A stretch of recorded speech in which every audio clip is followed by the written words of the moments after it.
कथेचं अनुसंधान ग्रंथकर्ते राम ब्राह्मण या ठिकाणी सांगतायत ही असणारी अंबिका जगदंबा महादेवाला प्रिय मूळ प्रकृती महामाया असणारी जगदंबा जिचं नामस्मरण केल्यानंतर सगळे संकटाचं निवारण होतं। कसं तृण अग्नीमुळे समरस झाले तशा पद्धतीने नामस्मरण केल्यावर सगळं पाप दहन होतं। अशी तू जगदंबा आहे। आशा तुझ्या पवित्र नामी सदा तत्पर राहिलो आम्ही आता नाही मोक्षदामी संसार तुझे निवतुनिया। आणि अशा प्रकारचं तुझं पवित्र नाम आहे आणि त्या नामस्मरणावरती आम्ही तत्पर राहिलेलो आहे। त्या नामस्मरणामध्ये आम्ही तल्लीन झालेलो आहे म्हणून तुझं काम आहे मोक्षाला घेऊन जाण्याचं। आम्ही तुझं नामस्मरण करण्यामध्ये तत्पर आहोत पण मोक्षाला लवकरात लवकर घेऊन जाण्याचं काम तुझं आहे आणि संसार रूपी दुःखामधून आमचं निवारण करावं असं ग्रंथकर्ते सांगतात।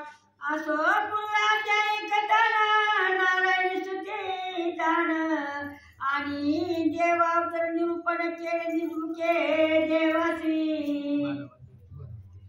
आणि अशा पद्धतीने तुम्ही पाठीमागच्या अध्यायामध्ये नारायणीचं स्तवन केलेलं आहे स्तुती केलेली आहे आणि म्हणून आता त्या ठिकाणी असणारा देवांचं जे काय अवतार आहे पाठीमाग 11वा अध्याय आपण ऐकला आणि त्या अध्यायामध्ये देवाचं जे काय अवतार आहे ती स्वतःच्या मुखाने जगदंबेनं सांगितलं। ही पाठीमागच्या अध्यायामध्ये कथन झालं। आता पुढील चरित्र कचित देवनी सर्वत्र जे का श्रवण पठणे पवित्र पवित्रपण करीत असे। आणि आता पुढचं असणारं देवीचं चरित्र जगदंबेचं ऐका जे ऐकल्यानंतर श्रवण केल्यावर ऐकल्यावर वाचल्यावर सगळे असणाऱ्या त्रिभुवनामध्ये त्याचा विजय होतो कुठलेही संकट त्याच्यावर येत नाही। देवी म्हणे देवाला गुणा जो एकाग्र चित्ते होऊन नित्य मागमा पठण करून तोसलीला मदना। देवीने सांगितलं देवांना की बाबांनो जो एकाग्र चित्त करून ही माझं महात्म्य पठण करेल वाचल ऐकवील आणि माझ्या मूर्ती पुढे किंवा माझ्या पुढे ह्या चरित्राचं पठण केल्यानंतर मला आनंद होतो आणि असा जो भक्त जो माझ्या पुढे माझ्या चरित्राचं पठण करून मला ऐकवील मला आनंद देईल त्याला मी सगळं असणारं कल्याण प्राप्त करून देते। तयाच्या सकल बाजता निशय सोले नाचिते या मंत्री चौथे त्याचे देऊनिया तोसविना। आणि त्याच्या सगळ्या बाधा असतील संकट असतील दुःख दारिद्र्य जी असेल ती सगळं मी निवारण करीन आणि मी संशय त्याला त्या ठिकाणी असणार इहलोकामध्ये आणि परलोकामध्ये मी त्याला सुखी करील असं जगदंबा बोलतात। मधु कैटंबाचे गाठना आणि महिषासुराचे मर्दना शुंभाचे निर्दलन याचे कीर्तन करतील जे। आणि देवी जगदंबा सांगू लागलेली आहे मधु कैटबांना मारलेला आहे महिषासुराला मारलेला आहे पुन्हा शुंभ निशुंभला मारलेला आहे। ही जी काही राक्षसांचं मर्दन केलेलं माझं चरित्र जो त्या ठिकाणी वाचील ऐकील त्याला त्या ठिकाणी ऐका। अष्टमी चतुर्दशी नवमीशी देवोनिय कांग मानसी श्रवण करते मार्गशी प्रेम भक्ते करुण्या। आणि ती असणार ही जे काही चरित्र आहे देवी महात्म्य मी केलेलं चरित्र ती अष्टमीला चतुर्दशीला आणि नवमीला ही पुण्य पवित्र दिवस आहेत आणि या शुभ मुहूर्तावरती या दिवशी जर चरित्र माझं वाचलं श्रवण केलं ऐकवलं पण प्रेम आणि भक्ती पाहिजे कारण भक्ती प्रेमाविना ज्ञान नको देवा ह्याच्यामध्ये एवढं सगळं करत असताना प्रेम भक्ती भावानं करा असं जगदंबा बोलते। तयासी किंचित पाप आपदा दारिद्र्य दुःख होय कदा प्राप्त होती सर्व संपदा याचे पठणही करतेसी। आणि जो असणारा माझं चरित्र अष्टमीला चतुर्दशीला नवमीला भक्ती प्रेम भावानं त्या ठिकाणी असणारा माझ्या पुढं चरित्राचं पठण करून दाखविल त्याचे सगळे पाप दुःख दारिद्र्य संकट सर्व संपलं जातात असं जगदंबा बोलते। इष्ट जनांचा येव काही कदा काय होणार नाही तस्कराने शत्रुचे बाई त्याची कदा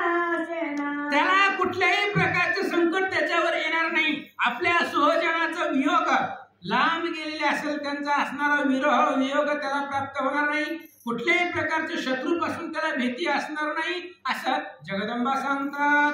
राजापासून अग्नीपासून तयाची बयना होय जनी शस्त्राचे जलते तयाला मुनी भय कदाई असेना.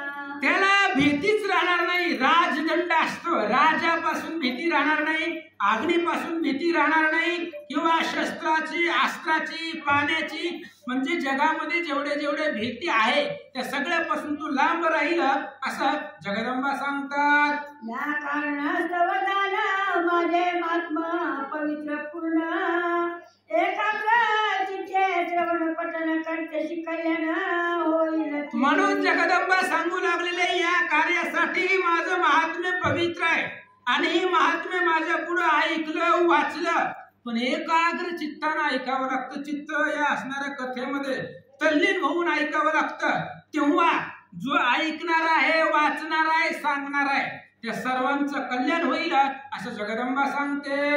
महामारी पासून सर्व नानापणचे उपद्रव तैसीची त्रिविध उत्पाद भाव शांत करी महात्मय. आणि महात्म्य एवढे या महात्म्यामध्ये या चरित्रामध्ये सामर्थ्य आहे. महामारी जेवढ्या जेवढ्या महामारी आहेत जगामध्ये त्या सगळ्या महामारी पासून पुन्हा नाना प्रकारचे उपद्रव असतील, विघ्न असतील, संकट असतील, त्रिविध ताप आहे या सगळ्यापासून त्याचं सगळ्याचं शांती करेल आणि त्याच्यापासून हे असणाऱ्या साधकाची सुटका करेल असं जगदंबा सांगतात. माझ्या या मंदिराचे ठाई दान याचे करील श्रवण पठन त्याच्या सन्निधाते टाकून मी न जाई कदापि. जगदंबेने सांगितलं माझ्या मंदिरामध्ये तुम्ही वाचा आणि त्याच्यापासून मी लांब जाणारच नाही, सदोदित त्याच्या पाशी राहणार, सनिध राहील, त्याच्या जवळ राहील. जो हे चरित्र माझ्या मंदिरामध्ये माझ्या मूर्तीपाशी माझ्या जवळ याचा वाचन पठण करेल मी त्याला सोडून कधीही जाणार नाही. जेचे महात्म्याचे पठण तेचे माझे सानिध्य जाण सर्व काळ वास करून मी राहे तयापासून. जिथं जिथं माझ्या चरित्राचं पठण होतं, जिथं जिथं माझं चरित्र सांगितलं वाचलं जातं तिथं माझं सानिध्य आहे आणि तिथं माझा सर्व काळ वास आहे. त्रिकाळ प्रत्येक वेळेला मी त्या ठिकाणी वास करील आणि मी त्यापासून लांब जाणार नाही जगदंबा सांगतात. कोटे कोटे पठण करावे ते सांगते ऐका स्वभावे बलिप्रतवान करिता वावे पठण याचे उत्तम. मग आता हे चरित्राचं पठण कुठं कुठं करायचं, कसं कसं करायचं ते राम ब्राह्मण आपल्याला सांगतात ऐका.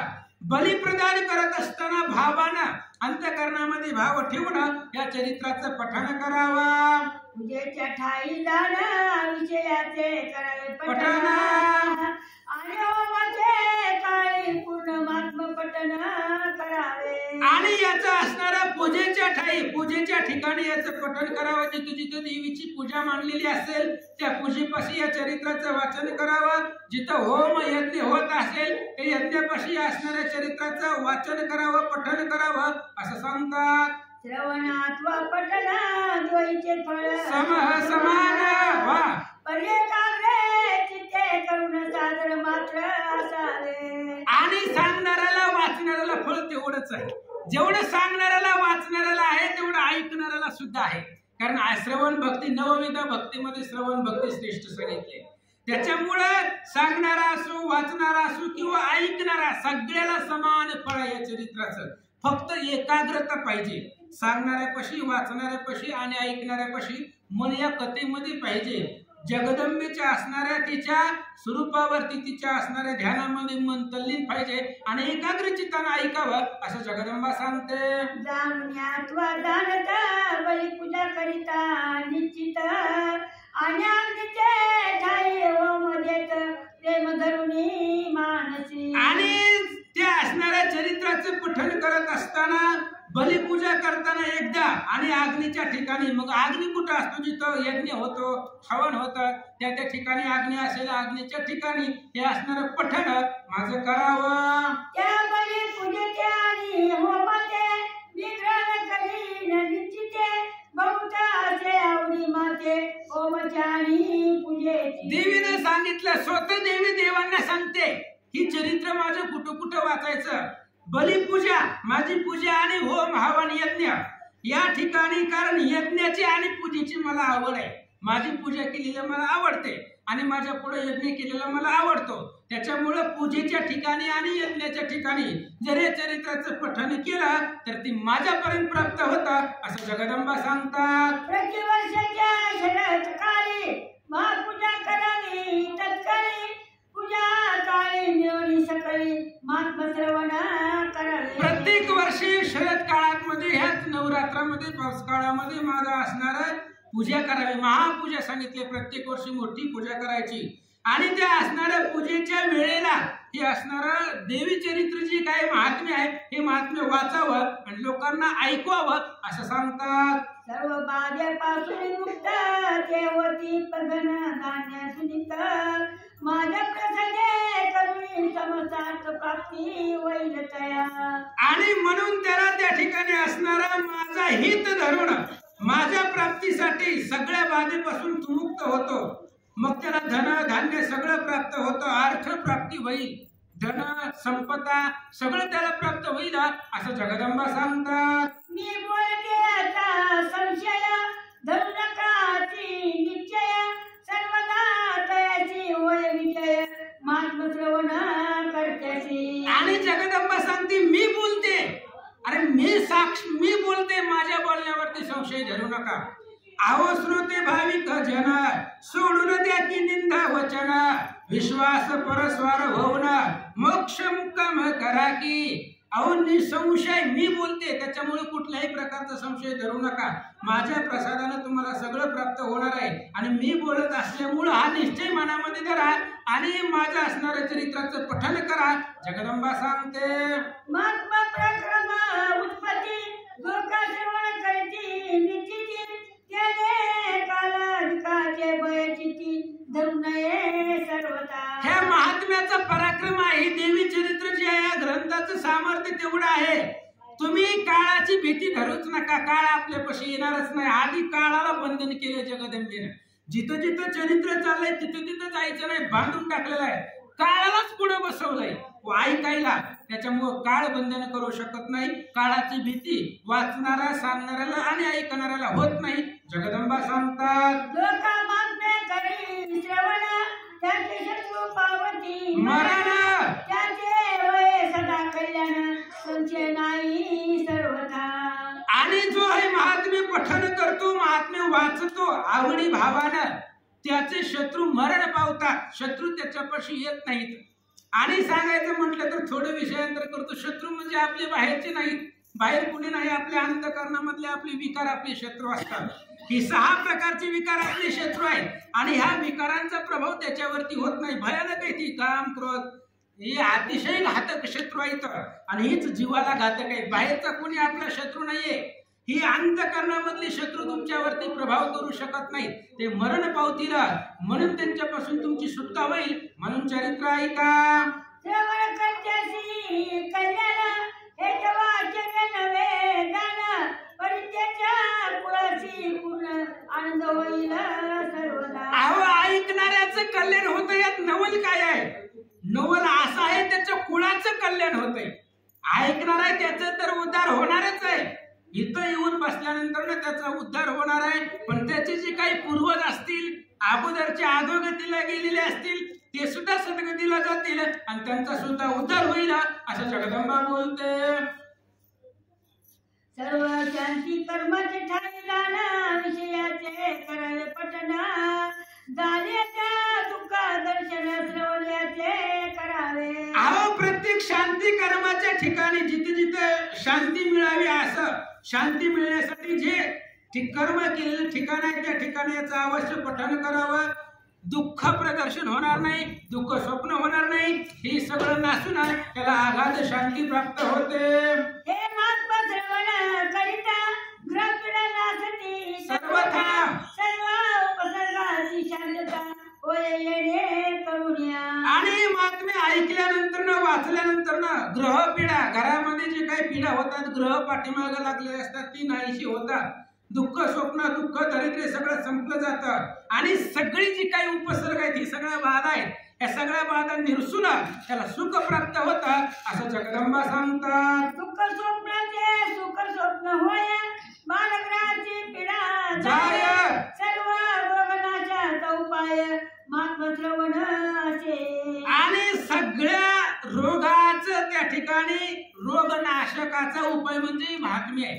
ही महात्म्य पहिल्या अध्यायापासून शेवटपर्यंत एकदा ऐकलं सगळेच दुःख संपले जातात. मग बाधा असेल, करणे असेल, दुःख स्वप्न असेल, ही जी काय असणारी संकट आहे, दुःख स्वप्न ही सुद्धा सुस्वप्न होतं, दुःख हे सुख प्राप्त होतं आणि सगळे संकट संपले जातात. या गवताची कुलपुत्रांचा पुन्हा साचा. सकाळची मैत्री करण्याचा उपाय निर्धारे. आणि वियोग जर पूर्वीचा वियोग असेल तर वियोग संपला जातो आणि त्यांचा वियोग संपूर्ण संयोग प्राप्त होतो आणि जी काही मैत्री आहे ती मैत्री सुद्धा टिकली जाते. सगळ्या जगताबरोबर मैत्री करण्याचा उपाय हाच आहे. म्हणून ऐका, दूरताची बळे सकळ येणीची लया जाती सकळ तत्काळ, भूत प्रेता तिच्या केवळ नाश पावती पठणीची. आणि हे चरित्र पठण केल्यानंतर न वाचल्यावर ऐकल्यावर वृत्ती दुर्वृत्ती राहत नाही, त्याची सद्वृत्ती होते. वाईट मनामध्ये विचार येतच नाही. दुर्बुद्धी ते मना कदा नुपजे नारायणा, आता माझा ऐसे करी तुझे पाय चित्ती धरी. दुर्बुद्धी मनाला कधी आठवत नाही आणि सद्बुद्धी त्याला प्राप्त होते. म्हणून सगळे असणारे वाईट प्रवृत्ती जी आहे ती निघून जातात. भूत प्रेत पिशाच ही जवळ येत नाही तर नाश पावतील जगदंबा सांगतात. सर्व माझे मार्प देत दानवमा सन्निध्या कारका, माझी पूजा संधिक मन चित्ते करावी. म्हणून श्री गणेशाय नमो, श्री गुरुभ्यो नमो. मज कारणे बलिदान मेष अश्व महिषादी पशुदान, तद्भावे पौष्टिक पशु करून बलिदान करावे. आणि माझ्या प्राप्तीसाठी, माझ्या सुखासाठी, माझं सानिध्य पावण्यासाठी माझी पूजा करावी, बलिदान देण्यासाठी. मेष, अश्व, महिष ही असणारी जी काही पशु आहे ती पशु त्या ठिकाणी असणारी बलिदान करावं असं बाबा सांगतात. अथवा कुष्मांड फळाचा बळी यथाधिकारे अर्पावा तत्काळी, जितक्या पशुच्या रोमावळी पशु शरीरी असतील. आणि मला असणारा भोपळा जे आहे त्या असणाऱ्या भोपळ्याच्या फळाचा बळी माझ्या पुढे ते विधियुक्त प्रकाराने मला तो अर्पण करा. पशुच्या अंगावरती जेवढे रोमावळे आहेत, केस आहेत, तेवढे वर्ष तो स्वर्गामध्ये राहतो. रोमी सहस्र वर्ष दुर्गा लोकी वास विशेष, त्यासी घडेल सावकाश यासी संशय असेना. संशयच नाही, मी जे बोलते ते त्रिकाल बाधित सत्य आहे. पशुच्या अंगावरती जेवढे रोमावळे असणारे प्रत्येक वर्ष तेवढे असणारा वर्ष तो दुर्गा लोकांमध्ये राहतो असं जगदंबा सांगतात. अश्विन शुक्ल प्रतिपदेशी कलश स्थापनी विधीशी, उपवास करावा अष्टमीशी नवमीशी होय पारणे. अश्विन शुक्ल प्रतिपदेला म्हणजे घटस्थापनेला त्याचा असणारा कलश स्थापून त्याची घटस्थापनेची निर्मिती करावा, त्याची निर्मिती करावी, तिथून उपवासाला सुरुवात करावी, अष्टमी पर्यंत उपवास करावा, नवमीला पारणं सोडावा. आणि त्याची दिवशी बलिप्रदान अपराह्न काली करावे जाणं, आणि कुमारिका पूजना अवश्य ते दिवशी करावे. आणि त्याच नवमीच्या दिवशी माझी पूजा करावी, बलिप्रदान करावं आणि दुपारच्या वेळेला त्या ठिकाणी कुमारिकेचं पूजन करावं. जी काही लहान मुली असतात त्या मुलींची पूजा जगदंबा समजून करा.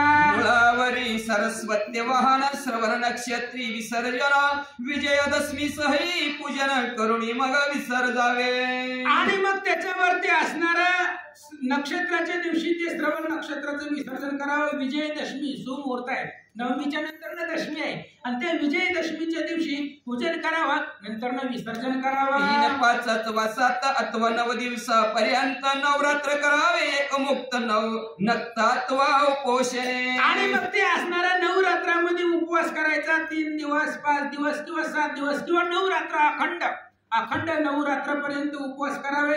उपवास करत असताना एकतर उपोषणानं करायचा, नाहीतर मग फराळासहित करावा असं सांगतात. आणि स्त्री पुरुषांनी करावे व्रत सर्व वर्णाशी असे उचित, अभ्यंगदंत हवन निश्चित पुष्पादी ग्रहण करावे. आणि स्त्री पुरुषांनी व्रत करावं, ह्याला असणारं कुठल्याही प्रकारचं बंधन नाही. किंवा सगळ्या वर्णाने 4 वर्णामध्ये प्रत्येकानं ह्या नवरात्रामध्ये देवीची उपवासतेची पूजा करावी, अभ्यंग स्नान करावं आणि ऐका अंजन आणि तांबूलजान कुंकुमयुक्त वस्त्रे आपण यदात करे यांचे धारण उपवासी करावे। आणि मग तांबूल पान आहे, कुंकुम आहे, दिव्य अशा प्रकारची वस्त्र आहेत तर ती असणारी धारण करावी, अभ्यंग स्नान करून धारण करावं, उपवास करावा। शौचात आरोग्यग्रस्त रजस्वला झाली आणि शीतल स्वय उपवास व्रत कायिक नियम करावे। अशा म्हणजे एखादी स्त्री असेल, रोग झालेला असेल किंवा रजस्वालामध्ये 4 दिवस स्त्री लांब असते, ती रजस्वालामध्ये असल्यानंतर तरी सुद्धा कायिक नियम कायाची काय असणारे काही नियम आहेत ते काही पाळावे लागतात। जप पाठ अर्चन स्तवन अन्यद्वारा करावे, जाण नवरात्राची अंती पारणे सोमेव करावे। जर स्त्री रजस्वालामध्ये असेल तर बाकीच्या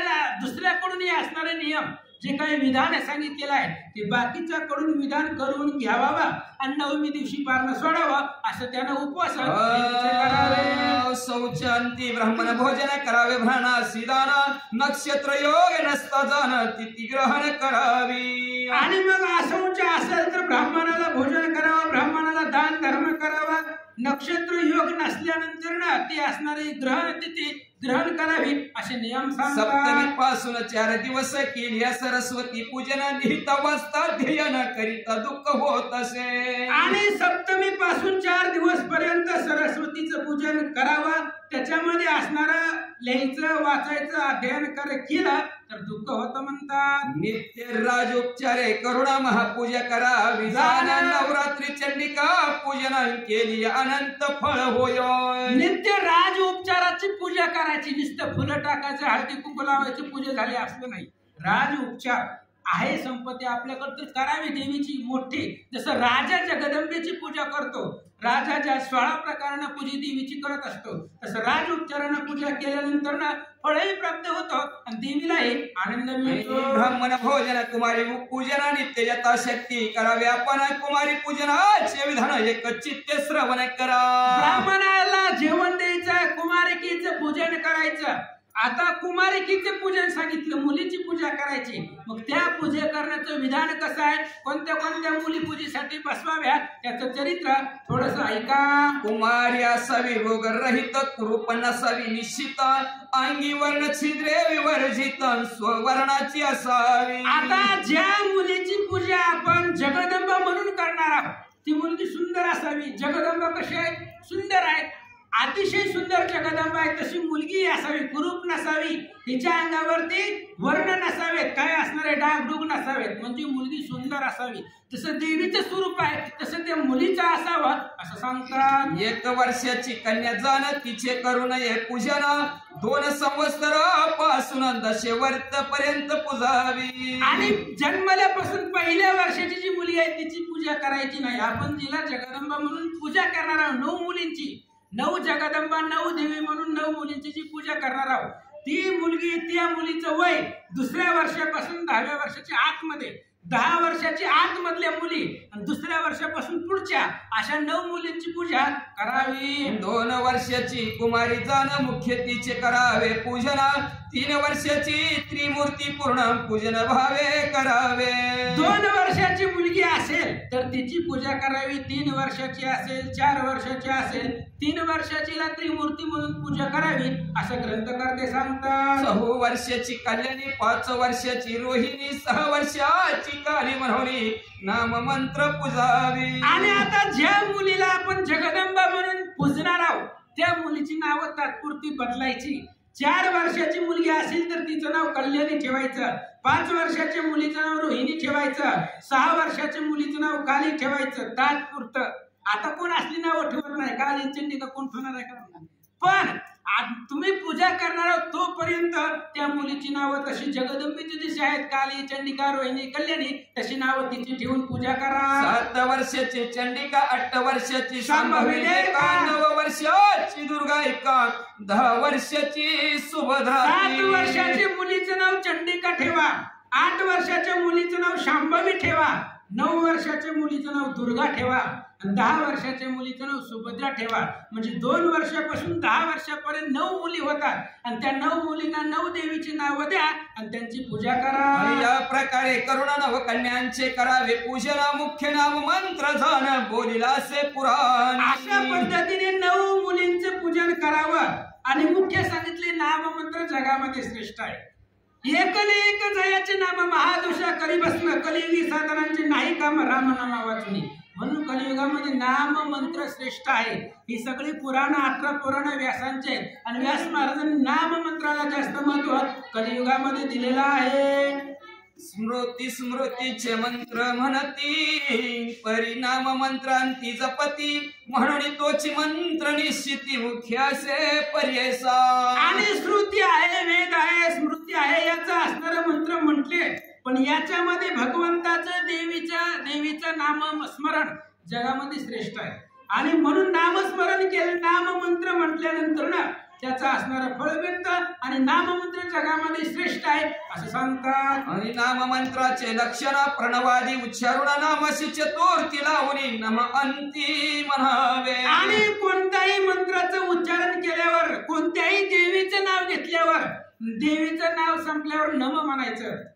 म्हणजे कुठल्या, आता दुर्गाय नम, काली नम, चंडिकाय नम, म्हणजे कोणत्याही देवीचे नामस्मरण केल्यावर आणि तिला नम लावावं असं सांगतात. असो प्रतिपदेशी कलश पूजन आरंभावे पूजानुष्ठान, उपलांग ललित व्रत पूर्ण पंचमी दिवशी करावे. असं म्हणले, असो प्रतिपदेला म्हणजे घटस्थापनेला कलश पूजन करावं. तिथून पूजेचा जी काही देवी जगदंबेची पूजा आहे त्या पूजेचं अनुष्ठान तिथून करावं आणि पंचमी पर्यंत करावं असं सांगतात.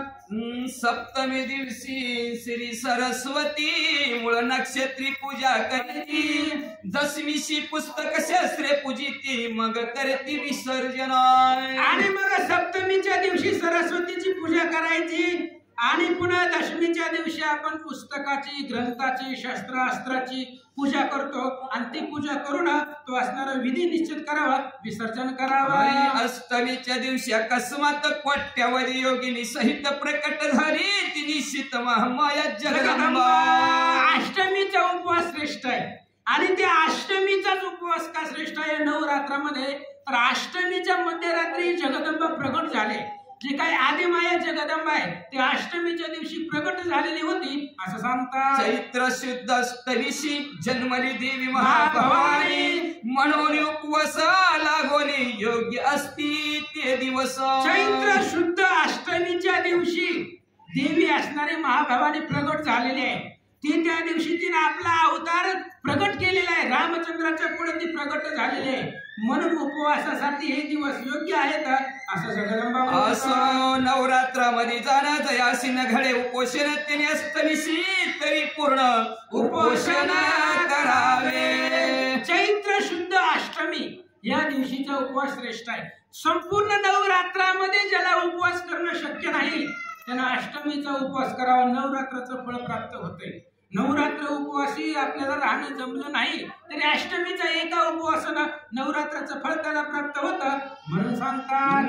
यद्यपि न घडे सर्वस पुत्रवंते करावे, विशेष नवमी दिवशी समाप्तीस होम पारणे करावे. आणि घरामधल्या सगळ्यांनाच नाही जमलं उपवास करायला तर पुत्रवंती जी असेल ती असणाऱ्या पुत्रवंतीने तो उपवास करावा. नवमी दिवशी समाप्ती करावी आणि पारणं सोडावा. नवमी दिवशी अपरांनाही बलिदान करावे देवी लागोनी, दशमी दिवशी सर्वांनी मिळून सीमा उल्लंघन करावे. नवमीच्या दिवशी दुपारच्या वेळेला देवीची पूजा करावी, बलिप्रदान देवीची असणारी बलिपूजा करावी. पूजा झाल्यानंतर ना पुन्हा असणारा दशमीच्या दिवशी सर्वांनी मिळून घरातल्या सर्वांनीच सीमा उल्लंघन करावा. सायंकाळी दशमी सजान श्रवणयुक्त सीमा उल्लंघन, अश्मंत कशमीचे पूजन नाम मंत्रे करावे. आणि संध्याकाळी दशमीच्या दिवशी हे असणारे सीमा उल्लंघन करायचं. सीमा उल्लंघन करत असताना आश्मंत, त्या आपल्याकडे आपट्याचं झाड म्हणतो त्याला,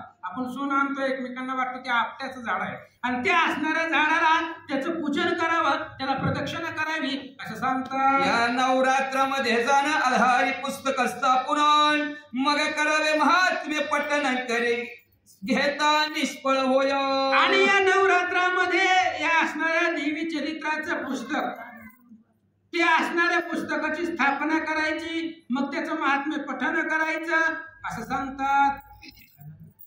कधी घेता होय निष्फळ. आता दिन वाचायला कोणतं डबल घ्या.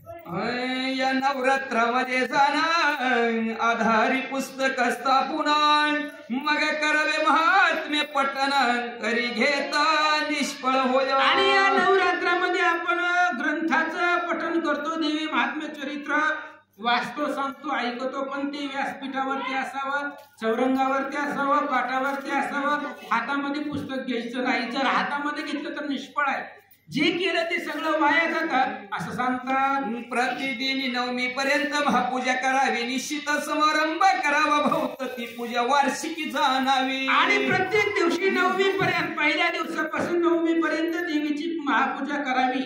आणि सगळ्यात मोठी पूजा जी करतात तिला असणारा वार्षिकी पूजा म्हणतात. आणि त्या दिवशीचा समारंभ मोठ्या उत्साहामध्ये करावा.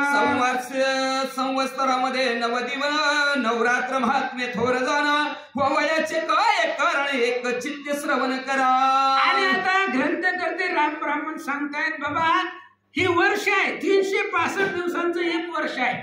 मग ह्या 365 दिवसामध्ये या 9 दिवसाला एवढं काय महत्व आहे? ह्या पूर्ण वर्षामध्ये नवरात्र महात्म्याचं 9 दिवस थोर काय म्हटले जातात. या नवरात्राला एवढं महत्व का दिलं जातं? लक्षपूर्वक आहे का? पुलस्तीच्या वंशी जन्मले रावण कुंभकर्ण बरे मातले सर्व देवबंदी घातले कार्य योजिले सर्वही. आणि मग आता नवरात्र एवढी थोर का आहे या वर्षामध्ये? पूर्ण एका वर्षामध्ये एवढ्या नवरात्रीला का महत्व आहे? त्याचं कारण सांगू लागलेले आहेत. पुलस्तीच्या वंशामध्ये ब्रह्मदेवाच्या कुळामध्ये रावण कुंभकर्ण वरे मातले वरदानानं माजून गेलेले होते आणि त्यांनी सगळ्या देवांना कामाला लावलं. ब्रह्मदेव पंचांग सांगावे, इंद्र पुष्पहार गुंफावे, रावणाच्या गळा घालावे, तो शिवावे सकळीके. आणि सगळ्या देवांना काम लावलेली होती. ब्रह्मदेवानं भविष्य सांगायचं, पंचांग सांगायचं रावणाच्या इथं बसून. रावणाच्या पुढे बसून पंचांग सांगायचं काम ब्रह्मदेवाला होतं. इंद्रदेवानं फुलांचा हार स्वतः ववायचा आणि ती फुलांचा हार तयार करून रावणाच्या गळ्यामध्ये घालायचा. असं म्हणून सगळे असणाऱ्या देवांना रावणानं कामाला लावलं. चंद्राने छत्र धरावे, सूर्याने दीप पाजळावे, वरुणाने उदक भरावे, तीर्थ समुद्राला गोणी. आणि चंद्रानं रावणाच्या डोक्यावरती छत्र धरावं. चंद्राला कामच होतं. राजछत्र रावणाच्या डोक्यावरती धरायचं. सूर्यदेवानं घरातले सगळे दिवे लावायचे, अंधार पडू द्यायचा नाही. वरुण देवानं सगळ्या जगात जेवढे तीर्थ आहेत त्या तीर्थाचं पाणी आणून रावणाच्या इथं भरायचं. अग्नीने सर्व वस्त्रांचे मळ क्षालन करावे तत्काळ, गणपतीने पशु सकळ रावणाचे राखावे. आणि सगळ्याला काम होतं. नवग्रहाची करणी पावटी, अग्निदूत असे मळकटी, विघ्नहर घेऊन या काठी, रासबा पाठी राखणा. अशा प्रकारची काम आहेत. अग्नीला कपडे धुवायचे काम होतं, डागडुग नाही. अग्निदेवाला 2 काम होती, कपडे धुवायचं आणि जेवण बनवायचं, पाक तयार करायचं. गणपती बाप्पाला जी रावणाच्या घरी असणारी गाढव होती, पशु होते, ते पशु राखण्याचं काम गणपती बाप्पाकडे होतं. वायून रावण ग्रहीची धुळ सर्वदा केर काढावा सकाळ, षष्टी देवतेने तत्काळ बाळंतपणे करावी. आणि वायू देवताना रावणाच्या घरचे सगळे असणारे धूळ झाडून काढण्याचं काम वायूला होतं. रावणाच्या इथं केर कचरा रावणाला जमत नव्हता, स्वच्छता साफसफाई वायू देवतेकडे काम होतं. झाडून काढायचं, सगळा केर काढायचा. आणि आपल्याकडे षष्टी म्हणजे सटवी, आणि त्या सटवीला अशी कामं होती, त्या लंकेमध्ये जे जे स्त्री बाळंतपण होईल तिचे असणारं बाळंतपण करण्याचं काम त्या सटवीला होतं. 80 सहस्त्र स्त्रिया जाण, 1 लक्ष पुत्र संतान, 1.25 लक्ष पौत्र प्रमाणे रावणाचे अस्तिपय. 80,000 बायका होत्या राजा रावणाला आणि 80,000 स्त्रिया, 1 लाख मुलं होती, 1.25 लाख नातू होते. अशा प्रकारचं संतती रावणाच्या घरी होते. अष्टभैरव जे का प्रबळ रावणाचे ते कोतवाल, त्यांनी जागोनी केवळ चौकी पहार करावं. अष्टभैरव आहेत महादेवाचे, जे असणारे काही गण आहेत त्याच्यामध्ये असणारे अष्टभैरव. आणि ते अष्टभैरव रावणाच्या इथं कोतवालाचं काम करायचं. रात्रभर हातामध्ये शस्त्रास्त्र घेऊन त्या लंका नगरीमधून फिरायचं आणि घरटीकाराचं काम ते असणाऱ्या अष्टभैरवाकडं जे त्या रावणानं दिलेलं होतं. मल्हारी देव जाण त्याने करावे केश करतन नवग्रहांनीही मिळून आज्ञे करुणी वर्तावे. मल्हार आपले खंडोबा जे काय असणारे देव आहेत मल्हारे खंडोबा त्यांनी या रावणाच्या पुढे त्या ठिकाणी आरसा दाखवायचा. रावणाच्या गाड्या केस काढायचं काम हे असणाऱ्या खंडोबाकडे होतं. आणि नवग्रह जे आहेत त्या नवग्रहाच्या सुद्धा पायऱ्या राजा रावणाने केलेल्या होत्या असं सांगतात. या प्रकारे कार्यार्थ केले किती एक बंदी घातले देव ऋषी त्रास पावले शरण गेले ब्रह्मासी. मग अशा पद्धतीने रावणानं सगळ्या देवांना बंदीमध्ये टाकलं. प्रत्येकाला वेगवेगळी कामं दिली आणि देवांना त्रास झाला. रावणाच्या आज्ञेमध्ये वागावं लागायला लागलं म्हणून सगळे देव ब्रह्मदेवाकडे शरण गेले. त्यांनी विष्णूशी प्रार्थिले म्हणून राम लक्ष्मण झाले उत्पन्न. त्यांनी युद्ध केले दारुण लंकेवरी रावणाशी. मग आता त्यांनी भगवान श्री विष्णूची प्रार्थना केली आणि भगवान श्री विष्णूने राम लक्ष्मणाचा अवतार धारण केला. विष्णूनी राम झाले, शेष आहे ती लक्ष्मण जे झाले, शंखजी शत्रुघ्न झाले, सुदर्शन चक्र भरतजी झाले आणि अशा प्रकारे चतुर्थ अवतार धारण केले आणि अवतार धारण करून लंकेला गेले. रावणाबरोबर युद्ध केलं. इंद्रजित कुंभकर्ण या दोघांशी केले हनना परिरावणाशी मरण कैसे होय कळेना. इंद्रजिताला मारलं, कुंभकर्णाला मारलं. आधी नाक कान कापून शिर कमळ जाणं छेदली असं कुंभकर्णाला मारलं.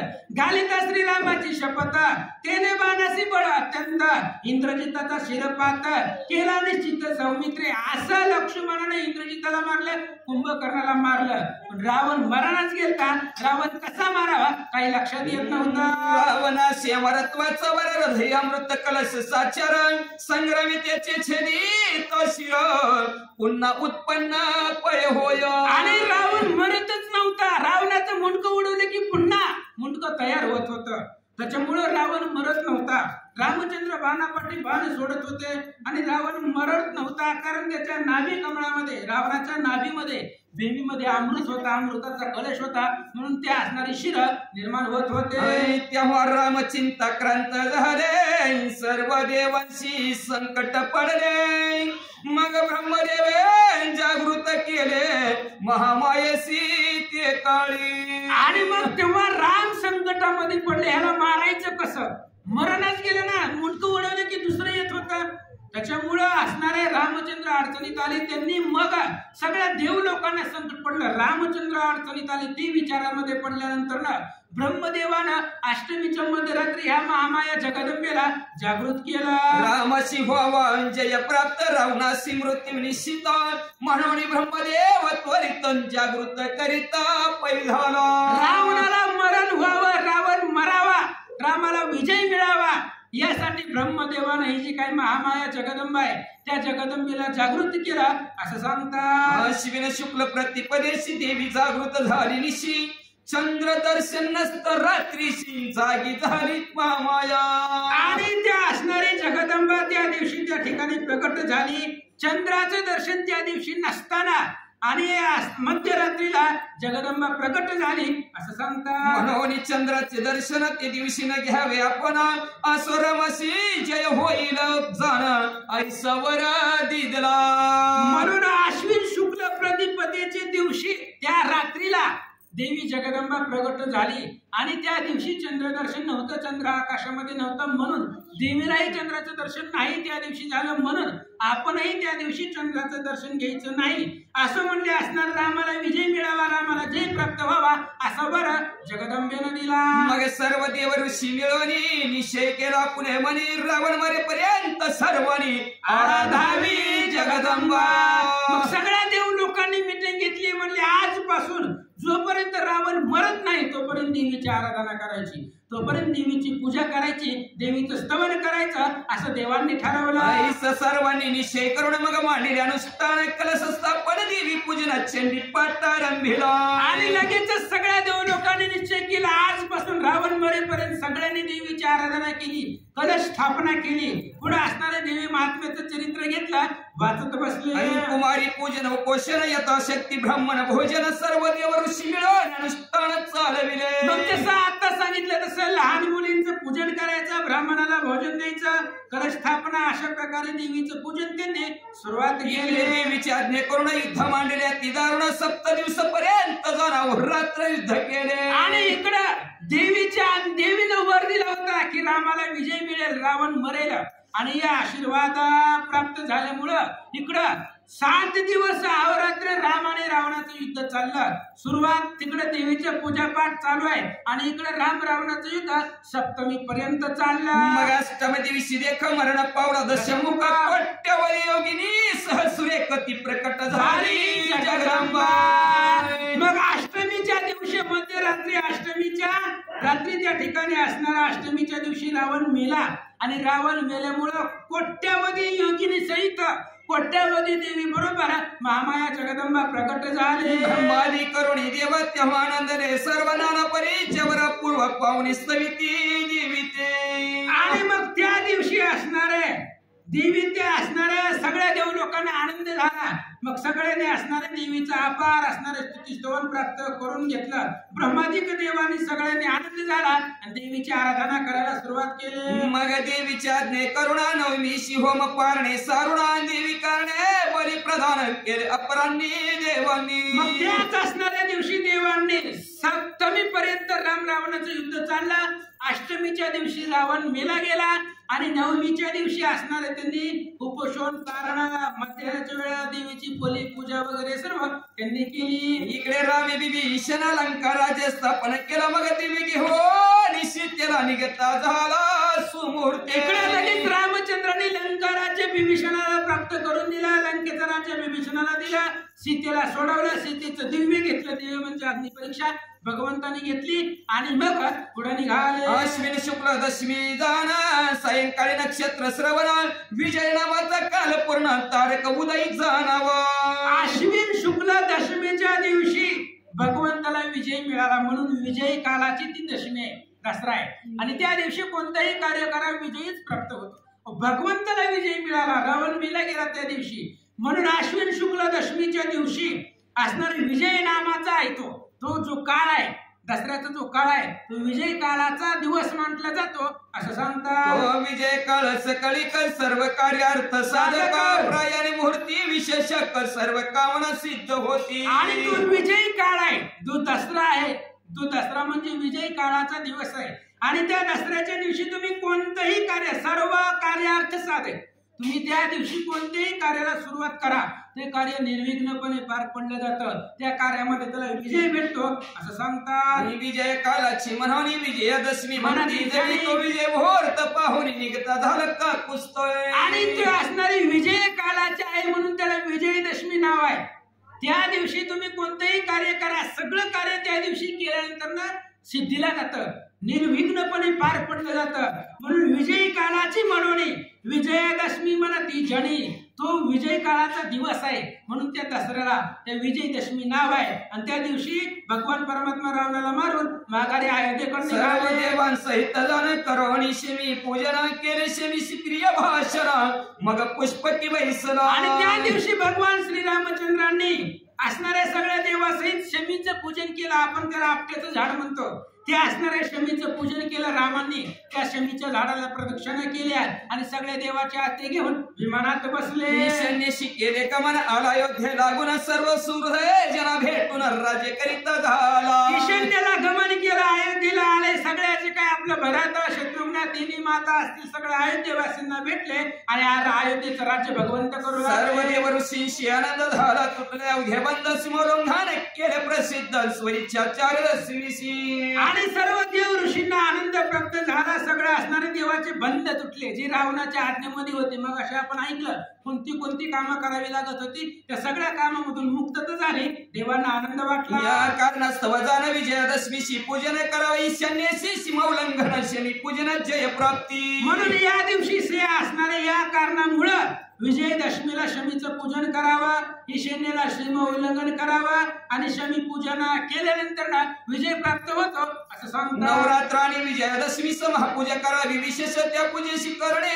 अवश्य वार्षिक पूजा म्हणावी. नवरात्र आणि विजयदशमीच्या दिवशी देवीची जगदंबेची महापूजा करावी, त्याला वार्षिक पूजा म्हणतात आणि ती पूजा सर्वांमध्ये श्रेष्ठ असावी असं सांगतात. नवरात्र विधी कथन केलं कालिका पुराणावरून राजाचे हे पूर्वज जाण नवरात्र करीत झाले. आणि मग बिना ऋषी सुरत राजाला सांगू लागलेली होती ही जी कथा आहे, ही कथा असणारी कालिका पुराणाच्या आधारानं तुम्हाला सांगितलेलं आहे. आणि त्या राजाचे पूर्वज सुद्धा पुन्हा असणारे हे नवरात्र करू लागले. परत अवतार होत जात वारंवार कथा बेज ही साचरानक परी असते ते व्यक्त करते. आता राम ब्राह्मण आपल्याला सांगतायत कल्प परत अवतार देवीचे झाले आणि त्याप्रमाणे कथेमध्ये सुद्धा फरक पडत गेला. अनेक ग्रंथकर्ते झाले, अनेक ग्रंथ निर्माण झाले, त्याच्यामुळे कथेमध्ये सुद्धा बदल होत गेला असं सांगतात. महानवमी दिवशी जाणं जे करावी देवी पूजन त्याचा महिमान कळे पूर्ण ब्रह्मादिका हरिहरा. आणि अशा पद्धतीने नवमी महानवमीच्या दिवशी देवीचं पूजन करावं, त्याचा महिमा ब्रह्मादिक देवांना सुद्धा कळत नाही असं ग्रंथकर्ते. जो सुगंध पुष्पे तो एक करुण देवी कारणे घाली स्नान तो जाय वैकुंठाला गुण संशय नाही सर्वथाय. जो देवीची पूजा करत असताना सुगंध फुलांनी पाण्याला देवीला अभिषेक घालेल, सुगंध फुलं देवीच्या चरणावरती ठेवील, देवीच्या गळ्यामध्ये सुगंधित फुलांची माळ घालेल, देवीला चांगले शुद्ध पाण्याने स्नान घालेल, तो वैकुंठ लोकाला जातो याच्यात संशय नाही. श्रेय करुणी जो घाली स्नानात या प्राप्त इंद्र भुवन दही स्नान अर्पित जाण शिवलोकाशी पावे जाणार. पाण्याने स्नान घातले की तू वैकुंठाला जातो, दुधाने स्नान घातलं की तो इंद्रपद त्याला प्राप्त होतो, इंद्र भुवनाला जातो, आणि दयाने स्नान घातला की तू शिवलोकाला जातो. घात स्नान घालीत आपण दस पूर्वजा सहित जाण दस औराजी घेऊन दुर्गा लोकी वास करी. आणि तुपानं स्नान घातल्यानंतर पुन्हा तो असणारा 10 पूर्वज सहित दश औरज पूर्वज घेऊन तो दुर्गा लोकामध्ये जाऊन वास करतो. जो का पंचगव्याचे स्नान अर्पित असे देवी लागून सर्वदा विष्णूचे सन्निधान या लागी होत असे. आणि जो असणारे पंचामृतानं दही दूध तूप जी काय पंचामृत आहे त्या पंचामृतानं देवीला स्नान घातलं, देवीची पूजा केली की तो विष्णू लोकामध्ये जातो आणि विष्णूचं स्थान प्राप्त होतं. कपिल धेनूचे दुग्ध घ्रत त्याचे शतगुणे पुण्य होत. इक्षुरचे जो स्थान पित तोही पावे विष्णू लोका. म्हणून कपिला गाय आहे, त्या कपिला गायचं दूध असेल, दही असेल, त्यानं जर देवीला स्नान घातलं तर त्याचे शतपूर्वज शतपुण्य असणारा त्याला असणारं पुण्य प्राप्त होतं. पुन्हा इक्षू रसानं ऊसाच्या रसानं स्नान घातलं तो सुद्धा विष्णू लोकाला जातो असं सांगतात. जो मधु स्नान घाले आपण त्याचे समस्त पितृगण सहस्र वर्षपर्यंत जाण तृप्त होत निर्धारे. आणि जो मधु स्नान देवीला घालील त्याचं असणारे पितृगण सगळे जी काय असणार आहे ती पितृगणाचा उद्धार होतो. 1000 वर्षापर्यंत ते पितृगण स्वर्गात राहतात. स्नानाशी अर्पित तीर्थ जल अश्वमेधाचे पावे फळ गंधौदक स्नान केवळ महिमा पावे चंद्रलोकी. आणि स्नान त्या ठिकाणी स्नानासाठी तीर्थाचं जळ म्हणजे देवीला अनेक तीर्थाच्या पाण्याने स्नान घातलं की अश्वमेधाचं पुण्य त्याला प्राप्त होतं. गंध वगैरे देवीला स्नान घातलं, गंध सुगंधित लावले की अर्थ प्राप्ती त्या साधकाला होते. पौरावधिक सुगंध पदार्थ जो त्याने स्नान घाली यथार्थ स्वर्ग की सुगंध अर्थ प्राप्त होतो तयासी.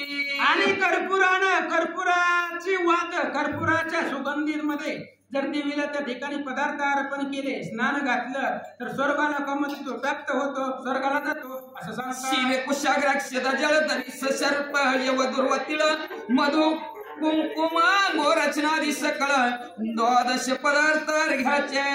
आणि मग अशा प्रकारे सांगितलं गेलं पुन्हा असणाऱ्या शितुदाना दर्भाना अक्षदाना सगळ्यांना जर त्यांनी असणार स्नान घातलं तर दही सगळं असणारं दुर्वा ह्यानं जर असणाऱ्या देवीला त्या ठिकाणी अर्पण केले तर 12 वर्षापर्यंत स्वर्गाला राहतो. शिवे कुशाय मंत्रयुक्त अर्घ्य देवीशी जो अर्पण करी विशेषी तो 10 सहस्त्र वर्षी दुर्गलोकी वास करी. मग क्षीर म्हणजे दूध दुर्वा असणाऱ्या त्या ठिकाणी मंत्रयुक्ताना अर्ध्या देवीला दिलं. या आता जे सांगितलेलं आहे दुर्वा कुश वगैरे वगैरे तर तो असणारा 10,000 वर्ष दुर्गा लोकांमध्ये तो वास करतो असं सांगतात. उदक कुशाग्र क्षीळ तंदुळ तरी घृत शर्पतिळ अष्टांगार्घ्य हा केवळ अर्पित संजय पावे तो. पाणी आहे, पुन्हा दूध आहे, तांदूळ आहे, दधी आहे, तीळ आहे, अशा प्रकारे जर अर्पण केलं देवीला तर तो असणारा सायूच्या पदाला प्राप्त होतो असं सांगतात. चंदन कर्पूर गौरचना अगरू कस्तुरी कुंकुम जान सुगंध करिता सलेपनाच्या ही पुरुषार्थ पावेतो. मग चंदन आहे, कापूर आहे, पुन्हा असणारा गोरोचन आहे, कस्तुरी आहे, कुंकुम आहे, अशाने जर देवीला असणारं लेपन केलं देवीच्या असणाऱ्या मूर्तीवरती तर चारही पुरुषार्थ त्याला प्राप्त होतात. नाना परिचार पिता पुष्पन तत्काळ होय तो निष्पापाय याची जन्मी देवी स्वरूप प्राप्त होय तयासी. म्हणून अनेक प्रकारची सुगंधित फुलं जर देवीला अर्पण केली, आपण देवीच्या असणाऱ्या मूर्तीवरती फुलं जर देवीला दिली तर तो असणारा निष्पाप होतो आणि याच जन्मामध्ये देवीचं स्वरूप त्याला प्राप्त होतं. कृष्ण गुरु कर्पूर चंदनांद शंभू गुगला दूरपार्पणा केली अपावे दुर्गा भुवन यासी संशय असेना. मग असणारा कृष्ण गुरु आहे, कापूर आहे, चंदन आहे, धूप दीप आहे, याने जर देवीची पूजा केली, देवीला जर हे अर्पण केला तर तो दुर्गा लोकापर्यंत जातो आणि दुर्गा लोकाचा वास प्राप्त होतो. बृहत दीप लाविता प्रसिद्ध तयाशी घड्या शिवमेध तेल दीप लाविता घांद वाजपेयी घडे तयासी. मग आता जर असणारा दिवा जर तुपाचा असणारा दिवा लावला तर त्याला त्या ठिकाणी अश्वमेधाचं पुण्य त्याला प्राप्त होतो. तेलापासून जर दिवा लावला तर असणारा वाजपेयी नावाचं पुण्य त्याच्या पत्रात पडतं असं सांगतात. चित्तुका दीपांचा संघात दीप लावी घृत युक्त तितुके कल्प सहस्र पर्यंत दुर्गलोकी वास करी. आणि जेवढे जेवढे तुम्ही दिवे लावचाल मग ते असणाऱ्या कापराच्या असतील, तुपाच्या असतील, तेलाच्या असतील, हे दिवे जर देवी पुढे लावले गेले, जेवढे जेवढे दिवे लावचाल तेवढे तेवढे कल्पशास्त्र पर्यंत तुम्ही दुर्गा लोकांमध्ये वास मिळेल. शर्करायुक्त पायस ज्वारपण करी देवीस सकळ राज्य प्राप्ती त्यास संशय नाही सर्वथा. म्हणून आता असणारा पुन्हा सांगितलं साखरेचा प्रसाद देवीला अर्पण केल्यानंतर साखरेचा प्रसाद देवीच्या पुढे ठेवला की सगळं राज्य त्याला प्राप्त होतं, याच्यामध्ये संशय नाही असं सांगतात. देवीशी चतुर्विधा अन्न षड्रसानी पक्का अन्न संतती संपत्ती ऐश्वर्य पूर्ण प्राप्त होय तयासी. देवीला चतुर्विध अन्न 16 प्रकारचं अन्न षड्रस पक्वान्न देही जसं आपल्याला लागतं पंचपक्वान्न तसं जगदंबेला हे पंचपक्वान्न चतुर्विध अन्न जर देवीला नैवेद्य म्हणून प्रसाद दाखवला तर त्याला संतती संपत्ती ऐश्वर्य सगळं प्राप्त होतं. जो देवीशी वस्त्रे अर्पित त्याशी तितुके तंतु असती निश्चित तितुके वर्ष सहस्रात वास करी दुर्गाग्रही. देवीला एखादं वस्त्र आपण अर्पण केला, साडी चोळी देवीला जर दिली, त्या साडीमध्ये जेवढे जेवढे धागे आहेत, दोरे आहेत, जे आता एका साडीमध्ये वस्त्रामध्ये जेवढे दोरे असतील तेवढे वर्ष तो असणारा दुर्गा लोकांमध्ये राहतो असं सांगतात. छत्रछावर अलंकार व्यंजना आदर्शादी सादर तांबूळ दक्षिणा समग्र जे जे पदार्थ अर्पावे. जे जे तुम्ही छत्र चामर अलंकार अनेक प्रकारचे दागिने तांबूल दक्षिणा हे सगळे पदार्थ देवीला अर्पण केल्यावर त्यांचे अनंत गुणे निश्चित आपणालाही प्राप्त होता आणि निर्वाण मोक्ष पावत संशय चित्ती न धरावा. आधी द्यावं लागतं, आधी आपण द्यावं लागतं, पुन्हा आपल्याला मिळत असतं. काहीच न देता मिळण्याची अपेक्षा ठेवायची नाही. देसी देसी तेव्हा देसी आईसा असं उदाहरण जगदंबेचं सुद्धा तसंच आहे. तुम्ही जेवढे जेवढे दान द्याल त्याच्या 100 पटीने तुम्हाला प्राप्त होतं असं सांगतात. देवी म्हणे देवाला गुणा मज करावे सर्व भोग अर्पण तर्पण होमावी प्रभोजन वार्षिकी पूजा करावी. आणि देवीनं देवांना सांगितलेलं आहे मलाही सगळे भोग अर्पण करा आणि त्याच्यानंतर ब्राह्मणाला भोजन करा, होम यज्ञ हवन करा.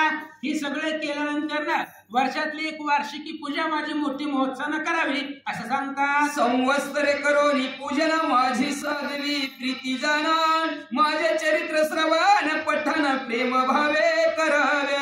आणि मग वर्षामध्ये माझी पूजा करावी, माझी असणारी प्रीती साधावी. माझी पूजा केल्यानंतर माझं सन्निधान तिथं असेल आणि माझं स्थान त्याला प्राप्त होत आहे. माझं चरित्र हे जे काय आता आपण वाचत आलेलो ऐकत आलेलो पहिल्या अध्याय दिवसापासून हे चरित्र माझं ऐकावं वाचावं असं जगदंबा सांगतात. पातकांचा करीनाश आरोग्यता पाटकास भूत पशु आणि रक्षणास हे महात्म्य करीत असे. आणि हे असणारं जे काही चरित्र आहे ते चरित्र सगळ्या पातकाचा नाश करतं. आरोग्यता कुठल्याही प्रकारचा रोग वाचक सूचकाला होत नाही. तो रोगापासून मुक्त होतं आणि रोगापासून मुक्त होऊन कुठल्याही पापाचा लेश त्याला होत नाही. एवढंच नाही तर भूत प्रेत बाधा हे सगळ्या बाधेपासून तू लिप्त वेगळं राहतो असं सांगतात. सकळ शत्रूंचे भय जाण सदा सुफल प्राप्त होया दवाग्नीचे नाही भयन जरी वेष्टी रे तयाने. आणि सगळ्या शत्रूची जी काही भीती आहे ती भीती संपली जाते. सर्वदा असणारा शुभ फल सर्व विजय त्याचा प्राप्त झाला जातो.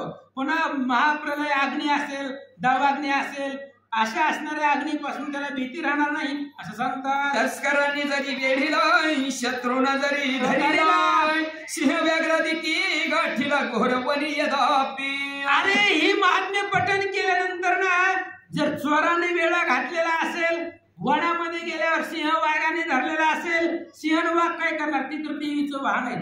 त्याच्यामुळे जरी वेळा घातलेला असेल एखाद्या वेळेस जर राजाने सुद्धा बंधन केलं असेल तर राजाने क्रोध पाहुणा आज्ञापीला वधा लागुना बंद पावलास तजन घनित झाला वायूने. किंवा राजाचा राग झाला असेल राजाने सांगितलं असेल सेवकाला जाऊन याला मृत्यूदंड द्या आणि राजाचा कोप जरी झाला असेल राजाने मृत्यूदंड जरी दिला असेल किंवा शस्त्राने वेढला असेल पुन्हा एखादा असणारा बंद पावला असेल वायूने जर प्राण आकर्षित केले असतील तर समुद्री नौके मध्ये बैसला आणि संग्रामी शस्त्रपात घडला घोडबाधा झाली तयाला कळा लागल्या सर्वांगी. समुद्र पार करत असताना नावामध्ये बसला असावा नावाला खालनं त्या ठिकाणी होल पडावं. नावामध्ये आपण अडचणीमध्ये यावं नाव डगमगावी अशी संकट असताना सुद्धा युद्धामध्ये गेला असावा. युद्धामध्ये जर त्याला शस्त्रास्त्र लागले म्हणजे आतापर्यंत जेवढ्या संकट सांगितली तेवढ्या सगळ्या संकटाचं निवारण ह्या महात्म्यानं होतं. स्मरत माझे हे चरित सर्व संकटापासून मुक्त होतोय सिंहादी चोर वैरी समस्त दूर पळती निर्धारे. म्हणून माझं हे चरित्र वाचल्यानंतर ऐकल्यानंतर आत्ताची संकट सांगितली त्या सगळ्या संकटापासून तू मुक्त होतो असं जगदंबा सांगतात. ऋषी संगे सुरत प्रति ऐशे वरुणी भगवती गुप्त धारी निशिती पाहत असताना सुरवर. आणि मग त्या असणाऱ्या मेधा ऋषींनी राजाला सांगितलं राजा अशी जगदंबा प्रगट झालेली होती आणि त्या असणाऱ्या जगदंबेनं असं देवांना सांगितलं आणि देव लोक पाहत असतात जगदंबा गुप्त झाली असं सांगतात. हे देवी वोनी आनंदयुक्त स्वाधिकार ते पावले त्वरित यज्ञ भागादी समस्त पूर्वीचे परी पावले. आणि ते देव सुद्धा आनंद प्राप्त झाला देवांना आणि देव सुद्धा स्वतःचा अधिकार देवांना प्राप्त झाला. यज्ञ भागादी समस्त सगळं देवांना पूर्वीच जसं प्राप्त होता अधिकार ते सगळे त्यांचे अधिकार त्यांना मिळाले. देवीनं शुंभ निशुंभासुर मारिले प्राक्रमी दूर धरण मग मुरले दैत्य समर पाताळ भुवनी प्रवेशले. आणि आपण या चरित्रामध्ये ऐकलंय देवीनं शुंभ निशुंभना मारलं रक्तबीजाला मारलं त्या धूम्रलोचनाला मारलं अनेक प्रकारच्या दैत्यांचं वध देवीने केलेलं आहे. पण त्या सगळ्यांना मारल्यानंतर जे काही उरलेले आहेत ते पाताळामध्ये निघून गेले. धारुसी सांगे सुरत या प्रकारे देवी तत्वता केवळ जन्म मृत्यू रहित निरंतर नित्य असेही. म्हणून मेधा ऋषी सुरताला सांगतायत राजा देवीला जन्म मरण नाही. ह्या जन्म मरणाच्या पलीकडची दिवे आहे. फक्त भक्ताचा देवावरती संकट आले की देवी प्रगट होते आणि त्यांचं संकट निवारण करते. हे रवी जन्म मरण देवीला नाही. परी भक्त कार्याला लागून पुन्हा पुन्हा होऊन उत्पन्न ह्या विश्वाचे परिपालन करती झाली महामाया. म्हणून भक्ताच्या कार्यासाठी पुन्हा पुन्हा देवी त्या ठिकाणी निर्माण झाली आणि विश्वाचं परिपालन केलेलं आहे असं सांगतात. ती या विश्वात मोहित सर्व जगात उत्पन्न करीत प्रार्थने असतात त्वरित विज्ञान ऋषी देत असे. म्हणून या असणाऱ्या विश्वाला मोहन टाकणारी ती आदिमाया जगदंबा आहे. सगळ्या विश्वाला निर्माण करण्याचं सामर्थ्य हे विश्व निर्माण केलं तिन्ही देवाने पण त्या तिन्ही देवाला जन्म ह्या जगदंबेने दिलेला आहे. आणि म्हणून हे असणारी आदिमाया मूळ प्रकृती आहे. आपण जर हात जोडले स्तवन केलं तर लवकर, कारण ती आई आहे आणि आई लेकरासाठी धावून येत असते, त्याच्यामुळे लवकर प्रसन्न होणारी ती जगदंबा आहे. आपल्या भक्तासाठी लेकरासाठी लवकर प्रसन्न होते असं सांगतात. तिने ब्रह्मांड व्यापिले समस्त महाकाली महामारी निश्चित तीच सृष्टी झाली अद्भुत भूत स्थिती करीत असे. तिनेच ही ब्रह्मांड व्यापून टाकलेला आहे. महाकाली, असणारी महाकाली, महासरस्वती आणि महालक्ष्मी ही तीच सृष्टीची वृत्ती तीच करते आणि पुन्हा असणारं ब्रह्मांड निर्माण झाला. तीच अनादि जाना वृत्ती प्रदग्रही होऊन भवकाली सर्व कल्याण करीत असे भूतांचे. तीच आहे, तीच अनादि आहे, तीच जगदंबा आहे आणि प्रत्येकाच्या ग्रहामध्ये महालक्ष्मी म्हणून तीच नांदते. जगाची निर्मिती तिनेच केली आणि शेवटी असणाऱ्या भूताची स्थिती सुद्धा तिनेच त्या ठिकाणी विनाश काळी जाना अलक्ष्मी होय नाशाला गुणा यव सर्व काळी सनातन संचिली असे महामाया. आणि तशाच पद्धतीने विनाश काळाला सुद्धा तीच अवलक्ष्मी होते. जी आता लक्ष्मी आहे ती विनाश करण्याच्या वेळेला अलक्ष्मी होते आणि असणारा विनाश करते. असं सर्व काळी प्रत्येक काळाला स्थापन, उत्पत्ती आणि नाश करण्याचं काम हे जगदंबा तिने अवतार घेऊन तीच करते. या स्तव पुष्प धूपादिकाशी स्थलिता पूजित जगदंबेशी अशुभमती पुत्र भक्तांशी देत असे धनही अपार. म्हणून फुलांनी, फळांनी, धूप दीपाने, कर्पूराने देवीची असणारी पूजा करायची, स्तवन करायचं.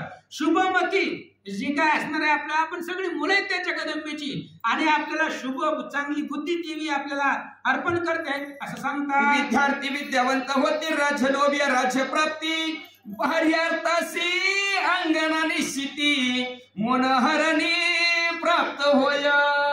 म्हणून आता ज्याला जी अपेक्षा आहे, एखादा विद्यार्थी असेल आणि त्या विद्यार्थ्याला विद्या प्राप्त होते, ज्याला राज्याचा लोभ आहे त्याला राज्य प्राप्त होतं आणि ज्याला चांगली पत्नी मुलगी पाहिजे त्याला सुद्धा लग्नासाठी चांगली मुलगी प्राप्त होते आणि ती मुलगी मनोहारिणी अतिशय सुंदर मनाला प्रसन्न करणारी पत्नी त्याला प्राप्त होते. धर्माचे ठाई बुद्धी संवसतता अंती उत्तम गती देता असो या प्रकारे निश्चित चरित्र महिमा वर्णिला.